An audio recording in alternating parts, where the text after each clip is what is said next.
2015 সালের পর থেকেই সরকারি কর্মচারীদের দাবি আদায়ের জন্য রাজপথে আছি। তারই ধারাবাহিকতায় আজকের মহার্ঘ ভাতা কমিটি গঠিত হয়েছে। 12 লক্ষ সরকারি কর্মচারী তাকিয়ে আছে আমাদের জনপ্রশাসন মন্ত্রণালয়ের যে সিনিয়র সচিব মখলুসুর রহমান স্যার, তিনি 11 থেকে 20 গ্রেড কর্মচারীর বর্তমানে এখন আমরা অভিভাবক বলতে পারি, কারণ তিনি একমাত্র আমাদের দাবি দেওয়ার কথাগুলি সরকারের মহলে পৌঁছে দেন। তাই আমাদের এই যে কর্মচারীরা আপনার দিকে তাকিয়ে আছে, আপনারা জানেন যে 2015 সালের পর থেকে সরকারি কর্মচারীরা নানাভাবে বঞ্চিত। আমাদের পূর্বে 3টা টাইম স্কেল ছিল, সেগুলি থেকে আমরা বঞ্চিত।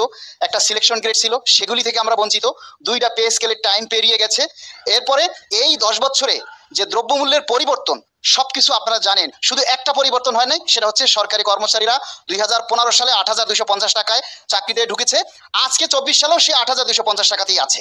অনেকের পদ পদবীর পরিবর্তন হয়েছে, যারা সচিবালয় রয়েছে তাদেরও পদ পদবীর পরিবর্তন হয়েছে, কিন্তু সাধারণ লেভেলের যে সরকারি কর্মচারী রয়েছে তাদের ভাগের কোনো পরিবর্তন হয়নি। মহার্ঘ ভাতা কমিটির কাছে আমাদের একমাত্র দাবি, অতি দ্রুত কর্মচারীদের দুঃখ দুর্দশার কথা চিন্তা করে আপনারা সময় বা কালক্ষেপণ না করে যত দ্রুত সম্ভব আমাদের মহার্ঘ ভাতা বাস্তবায়ন করুন। এবং আমরা কর্মচারীদের 50% মহার্ঘ ভাতা দাবি করছি।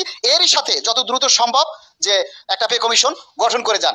একটা বাংলাদেশ, একটা সংবিধান, একটা সরকার। সেই একটা সরকারের দেশে যদি এত নিয়ম থাকে, এত অনিয়ম থাকে বা এত বৈষম্য থাকে, তাহলে কর্মচারীরা কিভাবে তাদের ভাগ্য পরিবর্তন করবে আর কিভাবে? অথচ এই সরকারি কর্মচারীরা কিন্তু দিন রাত পরিশ্রম করে সরকারের দেশের উন্নয়নের কাজে অংশগ্রহণ করে। আজকে ডক্টর ইউনূস স্যার, উনি একজন মানবতার মানুষ, আমরা ওনাকে ধন্যবাদ জানাই। আপনার নাম আজীবন বাংলাদেশে খোদাই করা থাকবে সরকারি কর্মচারীদের মনে, কারণ আপনি আমাদেরকে যদি যে বেতন বৃদ্ধির দরজাটা বন্ধ হয়ে গেছে সেই দরজাটা আপনি খুলে দিয়ে যান। এখন মাঠ পর্যায়ে যে সমস্ত কর্মচারীরা মহার্ঘ ভাতা চান, আপনারা বিভিন্ন ক্ষেত্রে জিজ্ঞেস করেন কিভাবে মহার্ঘ ভাতা হবে, কখন হবে, কবে মিটিং হবে। আপনাদেরকে বলছি, আমরা এই যে এখানে যারা নেতৃবৃন্দ আছে সবাই আপনাদের জন্য কাজ করে। আমরা যখন কোনো প্রোগ্রাম দেই মাঠে, আপনারা তখন আসেন না। এটা ভাই খুবই দুঃখজনক। আমরা আজকে এই মহার্ঘ ভাতার কমিটি এবং আমাদের যে কর্মচারীদের দাবি আদায়ের জন্য আমরা খুব অচিরেই আমরা একটা প্রোগ্রাম দিব। সেই প্রোগ্রামের তারিখ সময় আপনারা জেনে যাবেন।